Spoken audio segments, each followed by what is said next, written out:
ओम। यजुर्वेद अध्याय 30 सूक्त 6 मंत्र 18। ओम अक्षराजाय कितवम कृताय आदिन्वदर्शम त्रेतायै कल्पिनम द्वापराय अधिकल्पिनम आस्कंदाय सभास्थाणुम मृत्यवे गोव्यच्छम अंतकाय गोघातम क्षुदे योगाम विस्क्रन्तम भिक्षमाणः उपतिष्ठति दुष्कृताय चरकाचार्यम पापमने शैलगम। मंत्रार्थ। अक्षराजाय अक्षराज के लिए, कितवम कितव को, कृताय किए हुए, कृत के लिए, आदिन वदर्शम आदिन वदर्श को, आदि में नवीनों को देखने वाले को, त्रेतायै त्रेता के लिए, कल्पिनम कल्पिन को, प्रशंसित सामर्थ्य वाले को, द्वापराय द्वापर के लिए, अधिकल्पिनम अधिकल्पिन को, अधिकतर सामर्थ्य युक्त को, आस्कंदाय आस्कंद के लिए, अच्छे प्रकार सुखाने के लिए, सभास्थाणुम सभास्थाणु को, सभा में युक्त को, मृत्यवे मृत्यु के लिए, गोव्यच्छम गोव्यच्छ को, अंतकाय अंतक के लिए, गोघातम गोघात को, क्षुदे क्षुद के लिए, यो जो गाम गौ को, विस्क्रंतम विक्रंतन करने वाले को, काटते हुए को, भिक्षमाणः भिक्षमाण भीख मांगता हुआ, उपतिष्ठति उपस्थित होता है, दुष्कृताय दुष्कृत के लिए, दुष्ट आचरण वाले के लिए, चरकाचार्यम चरकाचार्य को, पापमने पापमन के लिए, पापी के लिए, शैलगम शैलग शैलग को प्राप्त करें। भावार्थ। इस मंत्र में कृत त्रेता द्वापर शब्द आए हैं। इससे समय को युगों में विभाजित का संकेत माना जा सकता है, परंतु कलि शब्द नहीं आया है। इससे निश्चित रूप से ऐसा नहीं कहा जा सकता है। युगों के लिए कृत त्रेता द्वापर का प्रयोग मानकर मंत्र का अर्थ करना भी कठिन होगा। पदार्थ। मूल निरुक्त। अक्षराजाय अक्ष खेलना देखना, राज दीप्त होना चमकना प्रकाशित होना शोभित होना जीतना, कितवम कित निवास करना रोग दूर करना शासन करना नष्ट करना जानना,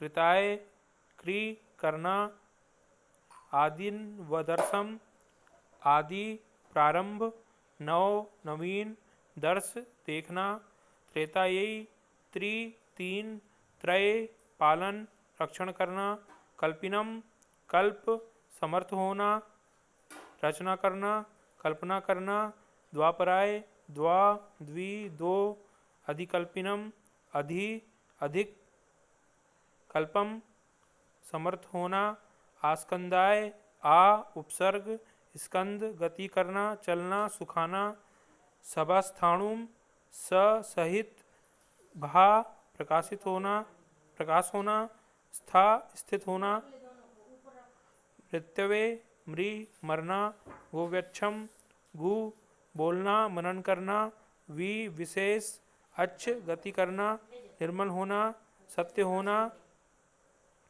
अंतकाय अंत बांधना हिंसा करना समाप्त होना प्राप्त होना, गोघातम गु बोलना मनन करना घात हन हिंसा करना मारना, क्षुधे क्षुध भूख लगना, यो सर्वनाम गाम गु बोलना मनन करना, विक्रंतम विशेष क्रंत काटना, भिक्षमाणः भिक्ष भीख मांगना, उपतिष्ठति उप समीप, तिष्ठ ठहरना स्थित होना, दुष्कृताय दुह अशुभ दुखद, क्री करना, चरकाचार्यम चरक आचार्य, चर चलना विचरण करना, आ समन्तात संपूर्णता से, पापमने पाप पाप करना पाप होना दुष्कृत्य करना, शैलगम सिल चबाना बीनना दाना चुगना।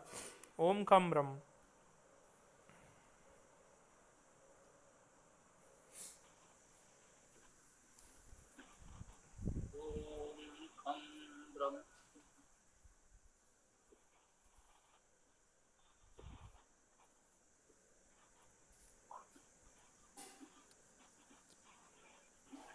यजुर्वेद अध्याय 30 मंत्र 18 आज हम लोग प्रस्तुत कर रहे हैं।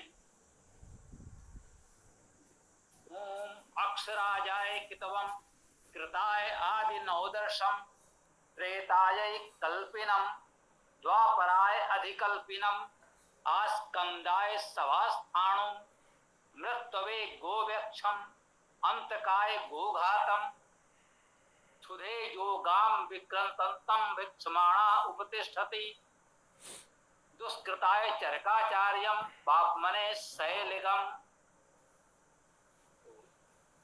जैसा कि हम लोग जानते हैं यजुर्वेद अध्याय 30 में समाज में बसने वाले विविध प्रकार के लोगों के कार्य व्यवसाय गुण कर्म स्वभाव का वर्णन किया गया है कि किस कार्य के लिए किस तरह के लोग होने चाहिए, ये इसमें बताया गया है। हम लोग कहते हैं ये वैदिक वर्ण व्यवस्था है जिसमें वर्णों की संख्या लगभग अनंत है। शताधिक वर्ण तक हम लोग पढ़ चुके हैं इस अध्याय में, और भी आगे बहुत से वर्ण ऐसे आएंगे। ठीक है, तो किस कार्य के लिए कैसे लोगों की आवश्यकता है यही इस अध्याय में मुख्य रूप से बताया जा रहा है। इस मंत्र में भी ऐसे ही बहुत से कार्य व्यवसाय गुण कर्म स्वभाव के विषय में बताया जाएगा। चाहे तो वर्ण कह सकते हैं।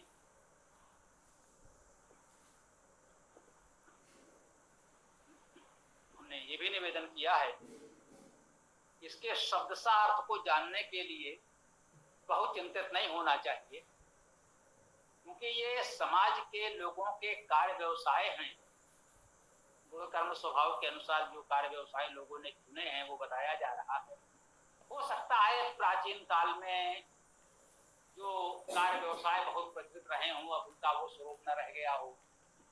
जिन शब्दों में हम किसी विशेष कार्य व्यवसाय को उस समय मानते रहे हों वैदिक काल में, अब उन शब्दों से उन कार्यों को न जोड़ा जाता हो, तो इसमें इस मुख्य बात को समझना, जो इसका मुख्य भाव है इस अध्याय का, वो जानना चाहिए कि समाज में विविध प्रकार के अनेक प्रकार के कार्य व्यवसाय हैं, उसके लिए उपयुक्त सुयोग्य लोगों की आवश्यकता है, वही महत्वपूर्ण है। और शब्दसार बहुत कुछ स्पष्ट ना भी हो तो वह उतना महत्वपूर्ण नहीं है। हम अर्थों से असहमत भी हो सकते हैं और नए अर्थों के लिए खोजबीन प्रयास करते रह सकते हैं। तो देखते हैं अक्षराजाय कितवम, अक्षराज के लिए कितव की आवश्यकता है। अक्ष धातु का अर्थ खेलना देखना है, राज का अर्थ दीप्त होना प्रकाशित होना शोभित होना जीतना है। तो कह सकते हैं खेलने देखने में जो प्रकाशमान है उसके लिए अक्षों का राजा है, उसके लिए व्यवहारिक अर्थ ले सकते हैं। हम कह सकते हैं जो सदृष्ट के लिए समुचित दृष्टि के लिए प्रकाशमान है उसके लिए कितव की आवश्यकता है। कित धातु का अर्थ निवास करना, रोग दूर करना भी है, शासन करना भी है, जानना है और नष्ट करना भी है। जैसा प्रसंग हो वो अर्थ ग्रहण कर सकते हैं। तो हम कह सकते हैं अक्षराज के लिए अर्थात सदृष्ट संपन्न प्रकाशमान के लिए तो कित निवासे धातु ग्रहण करें। कितव में निवास करना, ऐसे लोगों के लिए निवास की व्यवस्था करने वालों की आवश्यकता है जो उनके रोग दूर कर सकें, समुचित शासन व्यवस्था बना सकें, अच्छे जानने वाले विद्वान भी हों, उनकी आवश्यकता है। कृताय, कृत के लिए कृ धातु का अर्थ करना है। कृत अर्थात जो कुछ किया गया है उसके, हम जो कुछ कर्म करते हैं, जो कुछ भी करते हैं उसके लिए हमें उनकी आवश्यकता है। आदि नवदर्शम, जो आदि में आदि से ही नव को दो रूपों में ले सकते हैं, तीन रूपों में भी ले सकते हैं। नु धातु का अर्थ स्तुत करना है तो नव का अर्थ स्तुत भी ले सकते हैं। नवदर्शम का अर्थ हुआ स्तुतियों को देखने वाले, स्थितियों का दर्शन करने वाले। नव का अर्थ नवीन नूतन भी होता है, तो नवीनता को देखने वाले अर्थात परंपरावादी रूढ़वादी न हूं, नवीन भाव विचारों को ग्रहण कर सकते हूं। नव दर्शन का ये अर्थ भी हो सकता है। अब नव का अर्थ यदि कोई नव संख्या लेना चाहे तो फिर सोचना पड़ेगा ये नव क्या हो सकते हैं, तो वह अर्थ मुझे लगता है यहाँ न ग्रहण करें तो ठीक है, अन्यथा वो नव क्या है उसे खोजना पड़ेगा वेद में। नवीनता वाला अर्थ भी पर्याप्त है, स्तुत का अर्थ भी ठीक है। कह सकते हैं नवीन स्थितियों का दर्शन करने वाले हूँ, परंपराओं रूढ़ियों से मुक्त नवीन विचारों को ग्रहण करने वाले हूँ, ये अर्थ अधिक उपयुक्त प्रतीत होता है। द्वापर आए, द्वापर के लिए दो संख्या है और उसका अपर, द्वापर में जो अपर हैं अन्य हैं, दो से भी अन्य हैं। समानता कहते हैं दो हम और आप, परम स्वार्थी केवल हम अपने सोचते हैं, नहीं भाई जो हमारे अपने हैं हमने कहा भाई हम और आप, उनसे जो अन्य है उनके लिए भी ये सोचना चाहिए। ये अर्थ हम द्वापर का ग्रहण कर सकते हैं।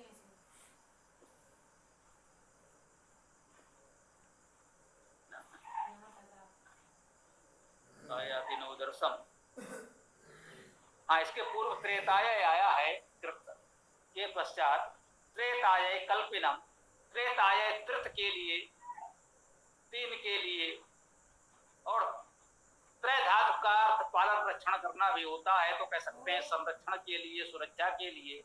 कल्पिनम, कल्पिन की आवश्यकता है।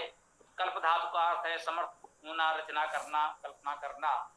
तो जो समर्थ हैं, रचनाशील हैं, सृजनशील हैं, उनकी आवश्यकता है। संरक्षण तो तभी हो सकेगा। द्वापराय अधिकल्पिनम, द्वापर के लिए अधिकल्पिन की आवश्यकता है। केवल एक अधिक उपसर्ग लगाकर उसे और बल विशेषता प्रदान करने का प्रयास किया गया है। जहां द्वापर की स्थिति हो, द्वापर का एक भावार्थ लोग संदेह भी करते आए हैं, इधर जाए या उधर जाए निश्चित नहीं होता, समान सी स्थिति होती है, जैसे हम दोराहे पर खड़े हैं। उसे भी कुछ लोगों ने द्वापर कहा है, दोराहा जैसे स्थितियों में। तो हमने कहा हम और आप तो हो गए, उनसे अपर हैं, उनके विषय में सोचें, या हम अपने लिए, आपके लिए, हम दोनों के लिए, सबके लिए सोचें, विचार करें। उसके लिए अधिकल्पन की आवश्यकता है। आस्कंदाय, आ उपसर्ग है, स्कंद धातु है, गति करना, चलना, सुखाना, बल होना, इसके अर्थ हैं।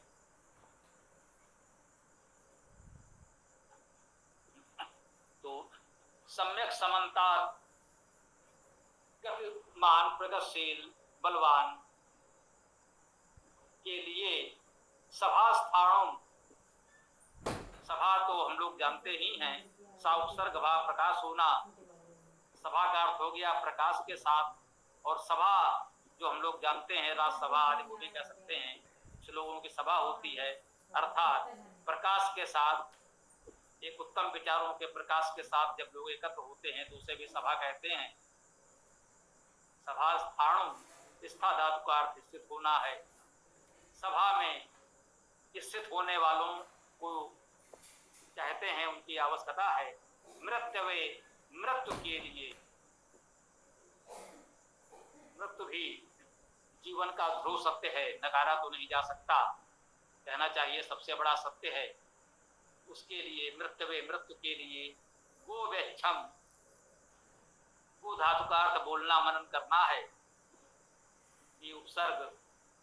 और व्यचित धातु भी ग्रहण कर सकते हैं, व्यापक होना, जाना, गति करना, ठगना का भी अर्थ है। अच्छ, गति करना, निर्बल करना, अच्छा शब्द हम लोग अभी भी प्रयोग करते हैं, उसी अर्थ में है। तो अर्थ यही निकलता है, गो तो शब्द हो गया, शब्द करना, मनन करना। तो शब्दशील, मननशील जो लोग हैं उनके लिए कुछ अच्छा ही सोचा जाए। व्यापकता हो, शब्दशील मननशील लोग समाज में व्यापक हों, ऐसी व्यापक भावना वाले शब्दशील मननशील लोगों की आवश्यकता है और उनके अच्छे की कामना हम लोग करें, जो सबके अच्छे की कामना करते हैं। अंत काय अंतक के लिए, अंत अंतक अंत के समीप के अर्थ में वेद में आए हैं, ये उसके विविध रूप हैं। अंतकाय का एक अर्थ समीप के लिए भी हो सकता है इस रूप में, और अंत धातु का अर्थ बांधना, हिंसा करना, समाप्त होना, प्राप्त होना आदि। तो अंतकाय अंतक के लिए इसका एक ये भी अर्थ कर सकते हैं, जो अंत करने वाले हैं, हिंसा करने वाले हैं, उनके लिए गोघातम। गोघातम का अर्थ गो को घात करने वाले, गो को मारने वाले। इतना साधारण सा अर्थ यदि हम देखकर कर देंगे तो वास्तव में वेद के साथ अनर्थ हो जाएगा। गोघातम यदि आज के प्रचलित अर्थ की दृष्टि से देखें तो गोघात का अर्थ हो गया गो हत्या, गाय की हत्या, गाय को मारना। गाय को मारने वाले की कामना वेद क्यों करेगा? ये तो संभव नहीं है। प्राचीन काल में जब हमारी संपूर्ण कृषि अर्थव्यवस्था गोवंश पर निर्भर रही हो, आज के यांत्रिक युग में भले ही कुछ लोगों को लगता हो कि अब उसकी उतनी उपयोगिता नहीं रही, फिर भी अभी हम लोग उसका महत्व जानते हैं और बचाने का प्रयास भी करते हैं, गोरक्षण का प्रयास करते हैं, गोपालन का प्रयास करते हैं। और उस प्राचीन काल में जब हमारी संपूर्ण अर्थव्यवस्था, कृषि, परिवहन, उद्योग सब गोवंश पर निर्भर था, तब गोघात की बात कैसे सोची जा सकती है? इसमें कोई धार्मिक भावना को ना भी लाएं, बिल्कुल व्यवहारिक दृष्टि से सोचें तो ये कैसे संभव है? गोघात की बात भेद तो नहीं कर सकता उस अर्थ में। तो ये जो कहा जा रहा है गोघात, गो का अर्थ वही शब्द करना होगा, गो धातु का अर्थ शब्द करना है, मनन करना है। तो मननशील शब्दशील जो हैं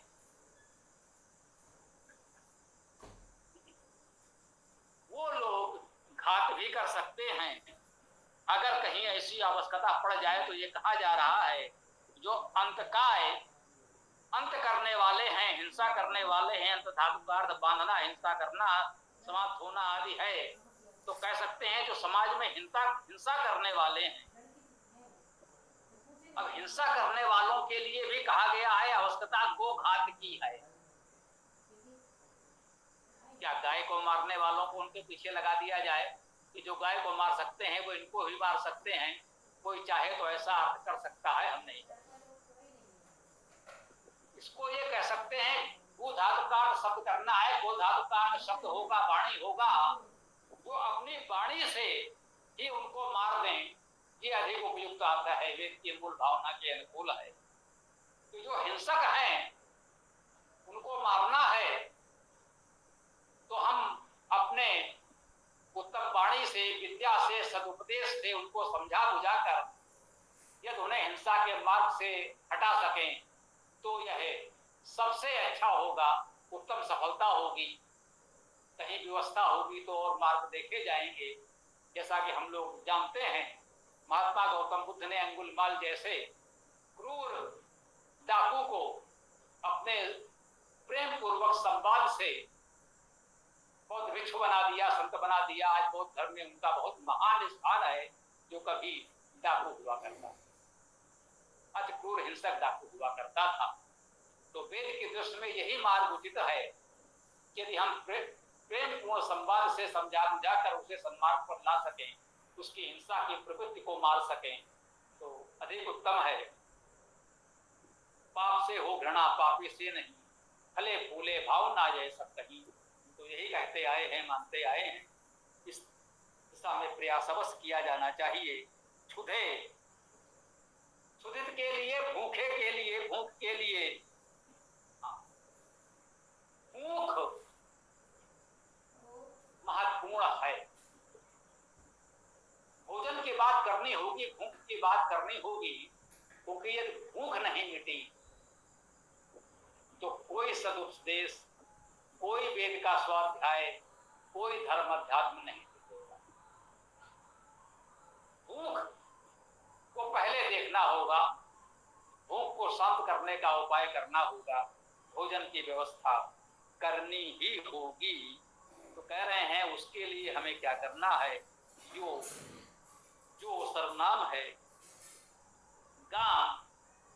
गाय को या शब्द को, शब्दशील को,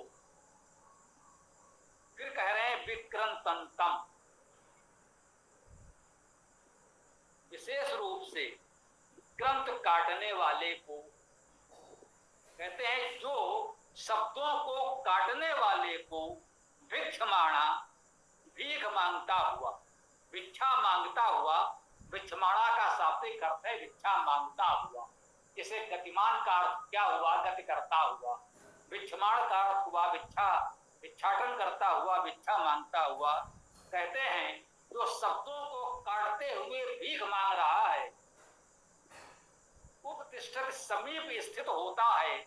यदि हमारे निकट, हमारे समीप कोई ऐसा स्थित है जो भूखा है, शब्दों को काटते हुए भिक्षा मांग रहा है, आप उसे उपदेश दे रहे हैं, वो नहीं सुन रहा है, कह रहा भैया भूख लगी है, भोजन करा दो। ऐसे प्रसंग आते हैं महात्माओं के, ये कहे गए हैं। शब्द सा किसके लिए सत्य है नहीं कह सकते, परंतु असंभव नहीं है, प्रेरणा के रूप में तो ग्रहण कर ही सकते हैं। कि भाई बताया कि हाँ उनको हम उपदेश देना चाहते हैं, गुरुजी को सुन नहीं रहे, बोले ले आओ। उनको बुलाया, गुरुजी ने उनको उत्तम भोजन कराया, उसके बाद बोले अब ये सारा उपदेश सुनेंगे। जो व्यक्ति भूखा है वो और कोई उपदेश नहीं सुनेगा, उसके लिए सर्वोत्तम उपदेश भोजन है। पहले भोजन करा दीजिए, फिर वो आपका उपदेश सुन सकता है। आप देख रहे हैं वेद कितने व्यवहारिक बात कर रहा है। ये आपको संसार का परित्याग करके सन्यासी नहीं बनाता। इस संसार में रहते हुए, भूख से जूझते हुए, भूख की समस्या का समाधान खोजते हुए हमें अध्यात्म की ओर पढ़ना है। वेद की विचारधारा तो हमें यही सिखा रही है। दुष्कृत करने वाले लोगों के लिए क्या करना है, चरकाचार्य, उनके लिए चरक आचार्य चाहिए। जो दुष्कृत करने वाले हैं उनके लिए सामान्य आचार से काम नहीं चलता।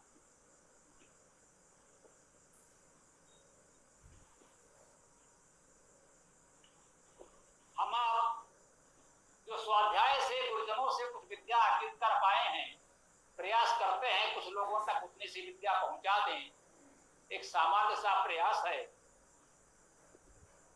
हम लोग यही कहते हैं कि व्यवहारिक बात यही है कि दुष्टों से जब कहीं सामना हो जाए तो बचकर निकल लें।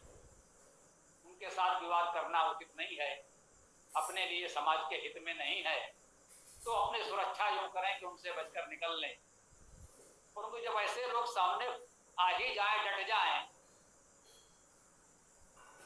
तो फिर उनके लिए विशेष प्रकार के आचार्यों की उपदेश की अपेक्षा है। कह सकते हैं चरक आचार्य की अपेक्षा है।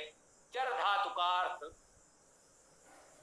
चलना विचरण करना है, वैसे चर धातु का अर्थ भोजन करना, खाना भी होता है। चरना जिसे कहा जाता है तो उसमें विचरण करना भी है, खाना भी है।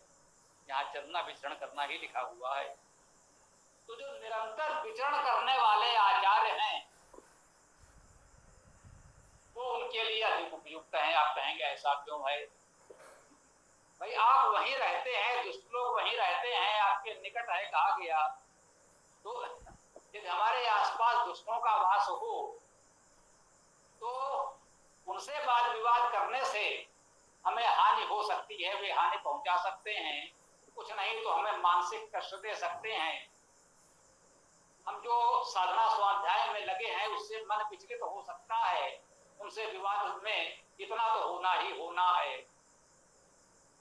तो आप तो शांत रहें, क्योंकि हमें तो नियमित उनसे मिलना पड़ेगा, उनके आमने सामने होना पड़ेगा। तो कृपया शांत रहें।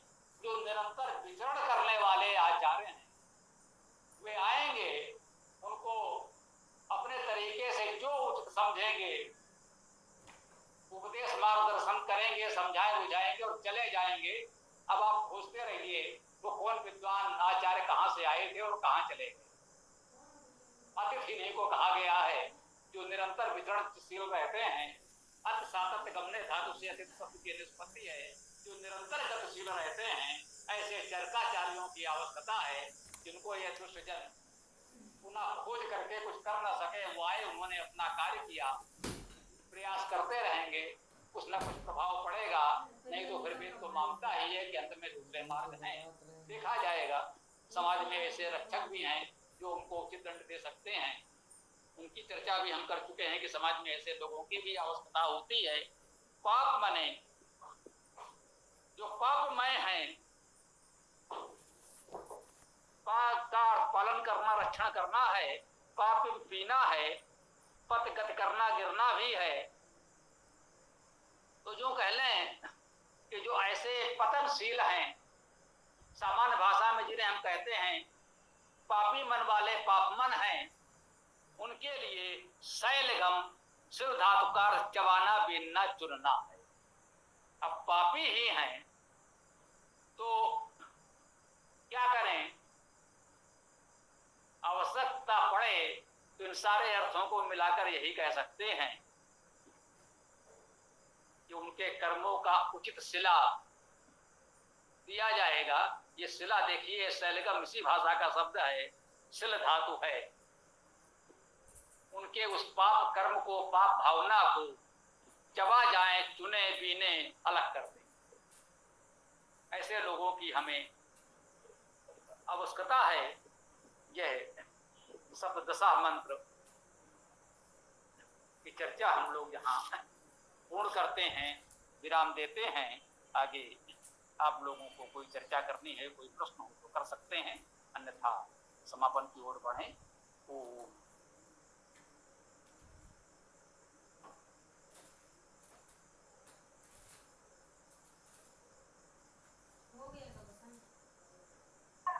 जी, किसी का कोई प्रश्न हो तो पूछ लीजिए।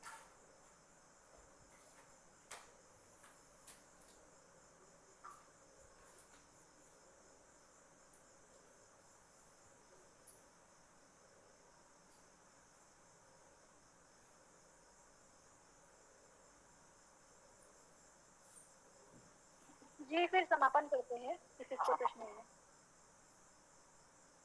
ओम यो असो आदित्ये पुरुषः सो असो अहम ओम खम ब्रह्म ओम खम ब्रह्म। सभी को नमस्कार। ओम खम ब्रह्म। नमस्ते सभी साथियों को। सभी को सादर नमस्ते जी। ओम यो असौ आदित्ये पुरुषः सो असौ अहम ओम खम ब्रह्म। सबको सादर नमस्ते।